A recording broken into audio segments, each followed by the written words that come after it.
22 लाख बच्चों ने इस साल नीट दिया, लेकिन सवाल आता है ये पेपर कहाँ बनता है, कैसे प्रोटेक्ट होता है और बच्चों के हाथ तक पहुँचता कैसे है। अगले 60 सेकंड में आप खुद जान जाएंगे कि इस पेपर का लीक होना उतना ही खतरनाक है जितना इंडिया की करेंसी प्लेट्स का लीक होना। शुरुआत होती है नेशनल टेस्ट एजेंसी से। एनटीए एक पैनल बनाता है रिटायर्ड आईआईटी और एम्स के प्रोफेसर्स का। ये लोग सवाल सिलेक्ट करते हैं, लेकिन हर सवाल के साथ उसका सोर्स भी देना पड़ता है, एनसीईआरटी की कौन सी बुक, कौन से पेज से ये सवाल आया, और जाते जाते एक सेल्फ डिक्लेरेशन देना पड़ता है कि हमारे पास इस क्वेश्चंस की कोई भी कॉपी नहीं है। और एक इम्पोर्टेंट बात, एक प्रोफेसर सिर्फ कुछ ही सवाल बनाता है, पूरा पेपर एक आदमी के पास कभी नहीं होता। एनटीए के कुछ ऑफिशियल्स प्रिंटिंग प्रेस को फाइनल करते हैं। एनटीए के पास एक सीक्रेट प्री अप्रूव्ड लिस्ट है high security government and private printing press की।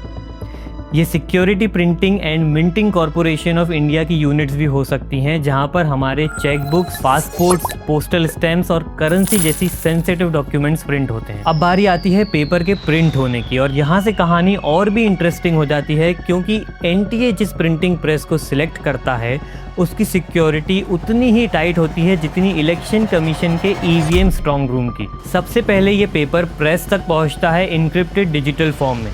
प्रेस के हर कॉर्नर में सीसीटीवी होता है जिनका बैकअप 1 साल तक रखा जाता है। दूसरा, एम्प्लॉयज़ अपना मोबाइल फ़ोन प्रेस के अंदर नहीं ले जा सकते।